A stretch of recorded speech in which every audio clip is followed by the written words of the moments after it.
Welcome to TERRA at Home with your host, Kris Moretti.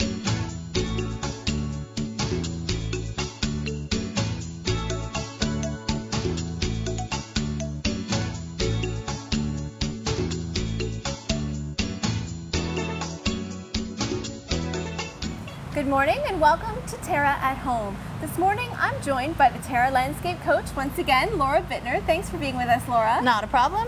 This summer, Laura and I are undertaking a fun front yard makeover. Yes, we have a homeowner who has really great potential in their front yard, and we're going to use some of the existing plant material as well as add some new plant material to make it spectacular. So basically, we're going to take you for an inside look into one of Laura's coaching visits. For more information about the landscape coaching program, you can always visit terragreenhouses.com because really, this is what you do, Laura. You go out to people's homes, you help them go through their landscape and determine what's going to work best in their situation. Exactly, yeah. So basically what happens when we set up a coaching appointment is one of our coaches, myself or Jessica, will go to the homeowner's home, and we really try to get on the same page as to what the homeowner wants and needs, because that is what's important.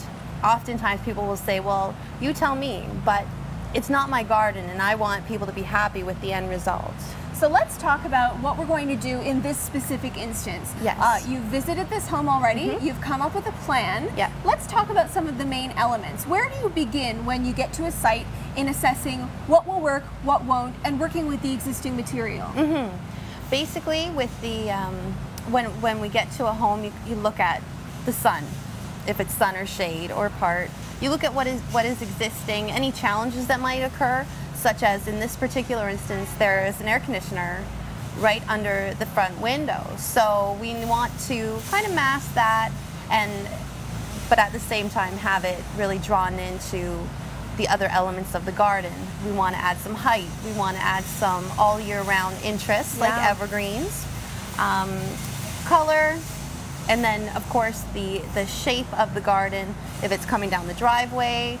All of these are considerations that we need to speak with the homeowner so that we can really meet their needs. So in this specific situation, let's talk about bed shape. You changed the shape of the bed and how it was going to go. How do you determine what to do in that situation? Well, I like to stand back. First of all, just stand back and look at the house from the street, look at it from different views. The shape was kind of half moon to begin with. It came down the driveway quite a nice distance so that it was in scale with the house. Basically what I wanted to accomplish was just a little more flow to it, to kind of anchor it on the one side opposite the garage and just make it flow. There was obviously material already in place on the site. Yeah. So determining what stays and what goes can be a challenge. It can be a challenge, and often that's where the homeowner does come in, because often it involves a lot of work to move something, or maybe there's a sentimental value to one plant in particular. So speaking with the homeowner and deciding what will work, but also giving different points of view as to why this may not be the best spot for this plant, or why this would be a better choice. So you chose to keep some material and remove others. Can you walk us through some of the changes you made and why you made them? On the one side of the house, I wanted some height. I wanted some balance. The lots are relatively close together. Yeah. So having a very tall peak on one side and then the garage, the homeowner's garage on the other, I wanted some difference in height there just to break it up. A little bit of flowing, as I said, the air conditioner's in the front, so we're going to mask that with some boxwood, which actually are existing. We're just going to move those. Okay. We're going to add ornamental grass, really just different heights and different layers of interest. Much of what was already existing was green. Yeah. And that can often be a big indicator. When looking at a property, you can say, there's a big sea of green here. We need to shake things up a bit. Yeah. What are you doing to address that? Well, we're going to add a purple fountain beech, which is a brilliant purpley bronze color leaf. Gold star juniper, which is a year-round, basically yellow plant. The grass will have elements of yellow in it. There is a euonymus that will have elements of yellow. We're going to bring some incredible hydrangeas in, which are big white flowers. And so there's going to be different seasons of interest. There is an existing standard Korean lilac. So once that's done blooming, though, it's just green. So we're dressing up other areas of the garden. So we're going to have all seasons of interest. And that's something I think that many people struggle with in creating a landscape that's interesting, in bearing in mind those multiple seasons and how the landscape will change throughout spring, summer, fall, and into the winter. So you've addressed that. Yeah, and with the, you know, at this time of year, everything looks so great with flowers, and we often can forget that, you know what, we still need to look at something during those months where we don't have anything in flowers. So yeah, definitely. So in addition to changes with the existing sort of bare bones of the garden in shrubs and trees, we're also dealing with perennials, some that were existing and some that we're adding. But of course we would hate to forget about the annuals. You need that pop of color. Exactly. Annuals are what is going to add that real bang all summer long. And not only during the summer, you can put pansies in the spring, let's say petunias during the summer, then change them up to mums in the fall. So it's, you know, great to leave small areas that you can plant up for that real all summer bang. Looking at the garden as a whole, between the material that you left there and things that you've added, you've established a fairly strong color scheme. How important is that in creating a landscape that works? In a more formal front yard garden, it's important to have continuity and color. It just gives that little bit more formality to the garden, and to really just draw your eye from the highest point all the way down to the lowest point, and can even add focus to the driveway, focus just different places. Focus is a big element of design, and you've brought sort of attention to the front door with the addition of grass.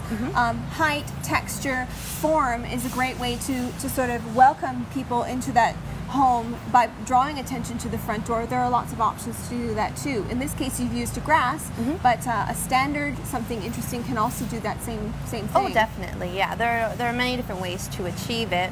Again, it kind of works with the homeowner's wants and needs and their likes and dislikes, and then we go from there. Coming up after the break, we're going to actually get out to the property, show you exactly how we're executing this plan. But one of the first things we're going to make sure is done before we start planting is soil amendment. How important is that? Soil amendment is going to be the most important first step that you can take, just allowing plants to have the nutrients that they need to reach their full potential. And of course, fertilizing after planting, especially with something like Miracle-Gro Quick Start, helping to establish strong, healthy root systems. And then you're going to want to keep your garden watered throughout the summer, especially the first year, just until it's really well established. I'm excited to get started. Me too. Coming up after the break, come along with us as we begin our makeover.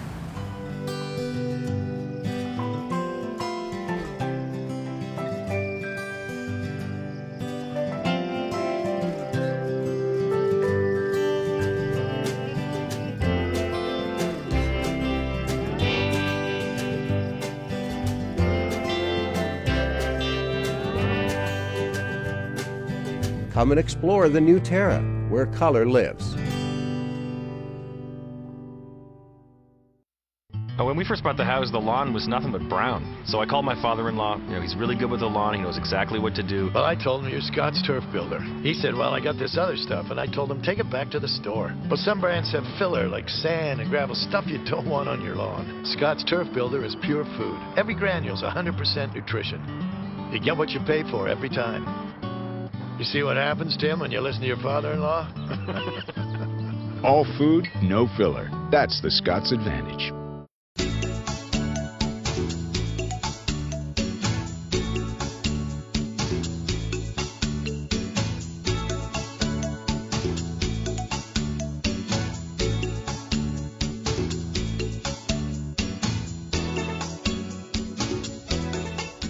Welcome back to Terra at Home, where Laura, the landscape coach, and I are getting ready to begin our front yard makeover.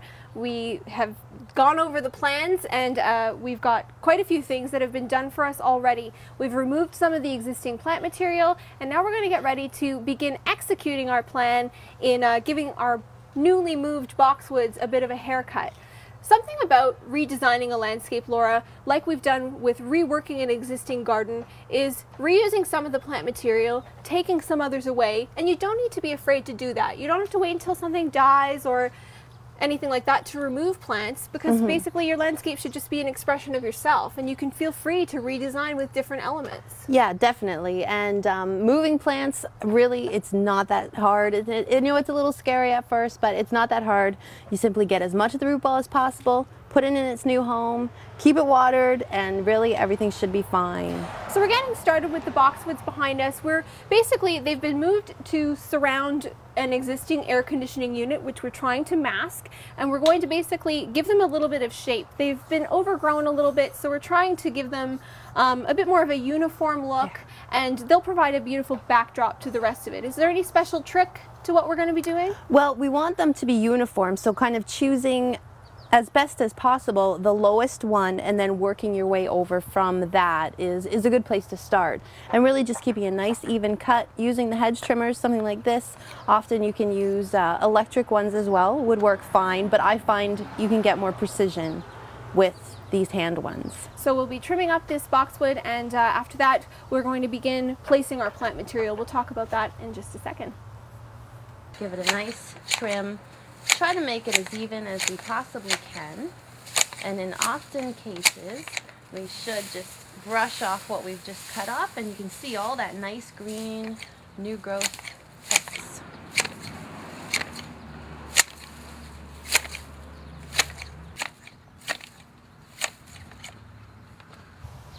Laura, with our boxwoods all trimmed, ready to go, we're now on to sort of our biggest specimen in the planting plan, which is this beautiful weeping purple beech. Yep, so we dug the hole and we placed the tree first. Just because it is such a large item, we want everything to flow in afterwards.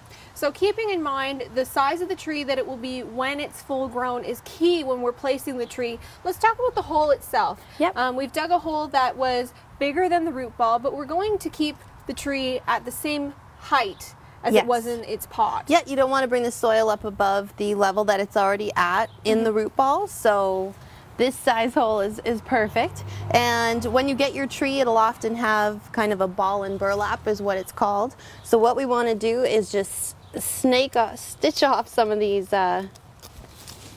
ropes that are holding it together so we can open it up and really expose the roots and allow them to do their thing without being inhibited by the burlap or the roping. Now that's a common mistake with people who are planting a ball and burlap specimen. Yeah. While you can leave the burlap in place, keeping the root ball as open as possible to allow it the room to establish itself is really crucial in making sure that the tree is planted healthily. What we're also going to do is use some of our Terra Plus 3 mix soil to backfill our hole, give it a few extra nutrients in order to make sure that it's off to the best possible start.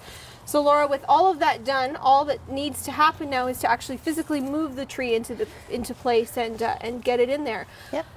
Planting a tree isn't difficult, but there are a few key things to keep in mind in order to be successful. First of all, the right size hole is important. The right tree for the right place. Laura, you considered this tree very carefully in making sure it's going to stay nice and tall, slim and cylindrical, so that it is nice and close to the house without getting too big. And Color is a big one. It's a big part of our color scheme, with it being that bright, dark, deep purple, and we'll carry that scheme throughout the rest of the planting as well. Yeah, and this is the Purple Fountain Beech, and it is one of my favorite trees. So we'll get this into the ground, and then the other plant material can fall in place around it.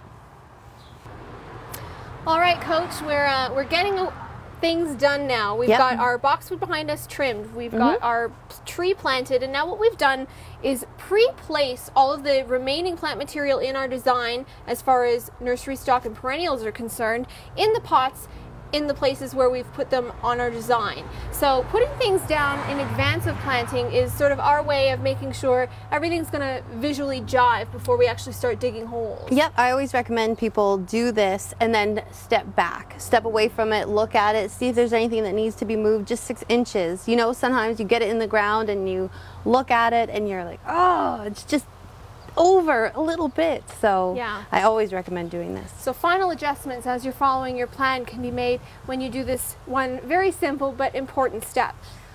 the way we've placed things, both in the design and then in physically placing them on the soil, is keeping in mind the full size of the plant. This is another very common rookie mistake in which we look at the size of the plants in the pots and then pack them close together. But we want to bear in mind the full mature size of the plant and make sure it has room to grow, fill in, and look fabulous where it's going to be placed. Exactly, yes. It's a very important step and really worth the while. So what we'll do now is take a step back, look, make sure everything looks great, then we'll dig our holes, plant everything in. Any remaining spaces we'll then fill in with annual color to make this design really shine. Well, Laura, most of our garden is planted now behind us, and I'd say it's looking fantastic. We're ready for the icing on the cake, and that is the annuals. Yes, annuals are going to add just that burst of all summer color that you really need to finish things off and just make them look really spectacular. It's especially important in a first-year garden where, as we talked about before, we've left spaces in order to make sure these plants can reach their full potential and be fully grown. So in this first season, we'll use annual color to fill in any spaces that will be eventually filled by plants, and of course add that wonderful punch of color. Yes. Speaking of, we've chosen a careful color scheme here.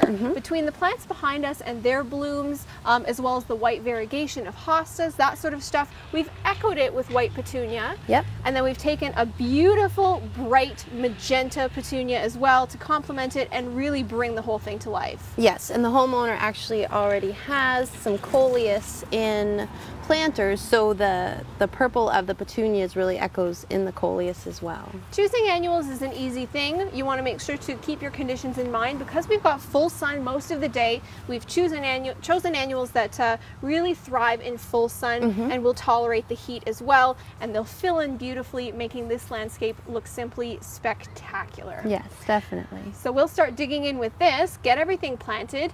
When we come back, we're going to see the full reveal at the end of the show. In the meantime, I'm going to head to the backyard, meet up with Chef Rachel to grill up something delicious which can be served al fresco. Laura, choosing annuals, as we said, is one of the best things to do to ensure full success in the garden. We're going to plant them, water them, and then of course fertilizing is a really important thing to bear in mind. Yes, and fertilizing, I myself fertilize on a weekly basis during the active growing months, and it really just helps them to fill in and really be a spectacular wow. All right, nothing left to do but plant, so we'll get busy. We'll see you at the end of the show for our final reveal of our front yard makeover. Don't miss it.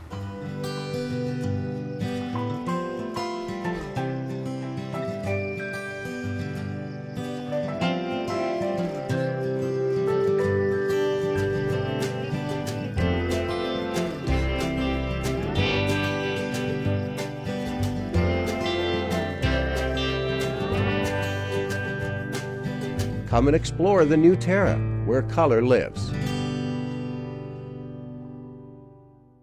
AM 900 CHML is giving you more news when you want it most. Non-stop news weekday mornings 5 till 9, weekday afternoons 3 to 6, with weather and traffic on the 9s. Hear about it first from AM 900 CHML, Hamilton's news talk leader.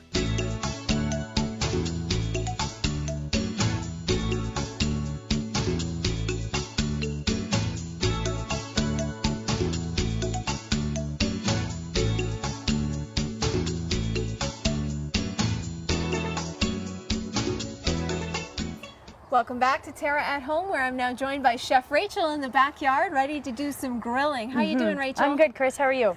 Fantastic. After a long day, a long summer day, whether you've been busy in the landscape like we were today or relaxing with some friends in the backyard, a meal al fresco is always a wonderful treat in the summer. So we're going to prepare a simple solution done entirely outside. Just a teeny bit of chopping has been done ahead of time, but it's a great way where you can entertain with friends right here at barbecue side. Right, yeah. I think this is a nice summery meal. We're starting off with some grilled vegetables, and then we have some shrimp skewers too. Grilled vegetables are something that I love doing any time of the year, actually. They work great in the summertime. Simple, really tasty. You can use any kind of vegetables you like. I usually stick with the same kind, so you see them in there. I have some red pepper, zucchini, eggplant, and mushrooms. Great. You can add some tomatoes in there, or you know, some red onion too is really nice on the grill. So I have just tossed these in a little bit of olive oil, salt and pepper, and chopped garlic. So they are ready to go on the grill. They'll take about 10 to 15 minutes depending on, you know, your grill, but you're used to it. Yeah.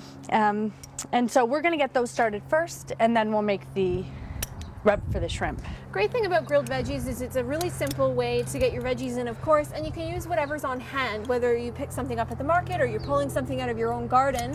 Whatever you've got can just be tossed in a simple mixture and put on the grill and taste fabulous. So I'm gonna put these right on here, right on the grill to get the nice grill marks. So I hear that sizzle. We've got the grill nice and hot for veggies. Is that sort of what we want to do? Yeah, I like to get them quite well done. Okay. You know, I like the grill marks. I like it when they're kind of crispy. Another vegetable that I love doing is broccoli too. And I find the more crisp the broccoli is, the better. That's one of my favorites. And that's something that maybe you wouldn't think to put on the grill is broccoli, but those little florets get wonderfully crunchy and just taste fantastic. Yeah, it really is. Even if you're not a fan of broccoli, I think it's a good way to get your greens in because it's just so tasty. I wish you could smell that at home. The roasted veggie smell with the garlic hitting the grill. Oh, it's fabulous. We're gonna make the neighbors jealous. Yeah, this is gonna be good. So there's a lot of veggies here. I'll just put a couple more zucchini on. Okay. And we'll get those done. So we want to turn those every couple minutes, but they'll be fine for now. Okay. Now for the rub for the shrimp. I have the shrimp right here on a plate. I've skewered them, so about 3 shrimp per skewer. And I just put a little bit of salt and pepper on each. Okay. So put those aside. And for the rub, okay, so I have a bowl here with sherry vinegar, a couple tablespoons. And to this, we're gonna add chopped garlic. Gotta have the garlic, of course. Yeah, always. And just put everything right in with the vinegar. This is a mixture of regular paprika and smoked paprika. Okay. So about 5 tablespoons of that. That's quite a bit. It is. It's gonna give it a nice smoky flavor. In here I have some red chili flakes and a little bit of dried thyme. And I pulled some fresh thyme out of the garden as well, so we'll add a little bit of fresh thyme. This is actually lemon thyme. Which would be lovely on shrimp, a really nice fresh flavor to balance out that smokiness. Lemon really does go well with shrimp. We'll put in a little bit of salt and pepper. Now you don't need a lot because I have already seasoned my shrimp. Okay. And then to this, we're just gonna add some oil, just olive oil. Now this will make a nice rub that we can brush on the shrimps when they're cooking. That's really nice.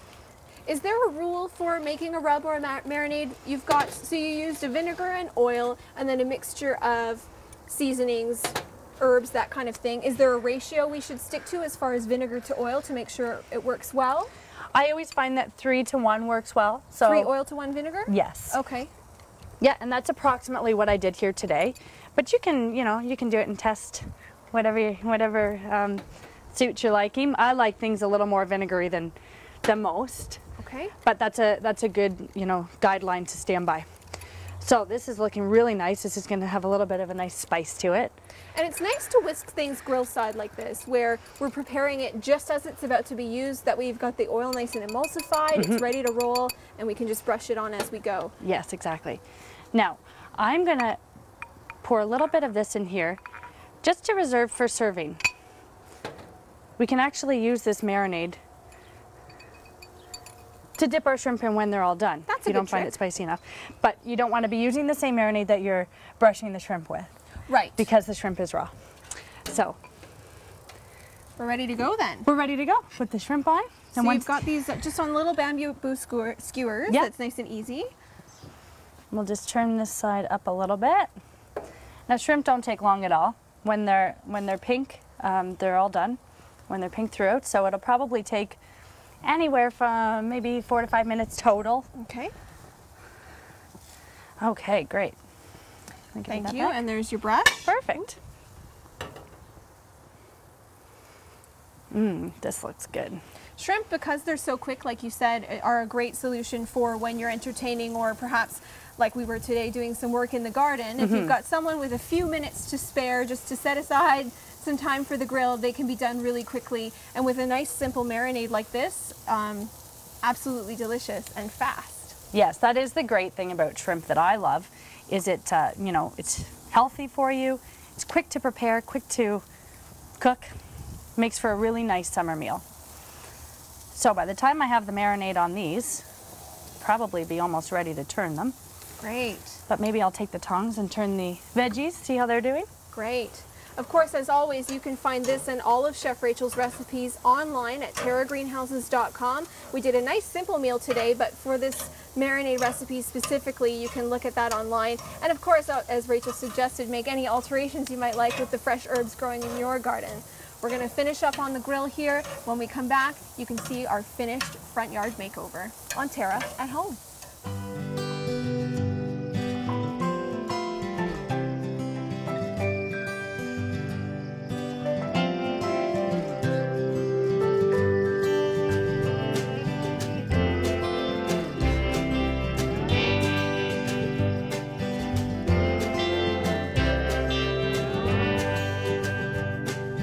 Come and explore the new Terra, where color lives.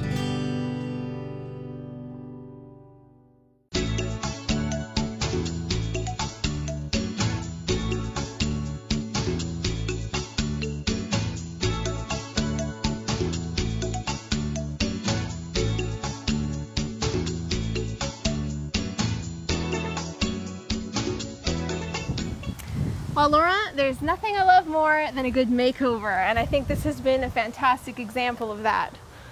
Yeah, it really has. Everything is turned out exactly as we'd hoped and planned for. As you can see, our plant material is all put into place. We've got some beautiful annual color that's finishing off the job, looking spectacular. I think one of the best tips I can give anyone undertaking a new landscaping project is to not be afraid to ask for a little bit of professional help. It's true. It's true. In this case, the homeowner had some, obviously, TLC, landscape coaching service from TERRA, but also some professional grading and resodding done of the lawn as well. We talk about it all the time in that the soil is really where everything starts. Yes. And some new soil was brought in to complete this planting project in order to make sure all of the plants are off to their best possible start. So the addition of some nutrient-rich topsoil really made a big difference, as well as you said, new sod is going to really be the finishing touch on this beautiful front yard.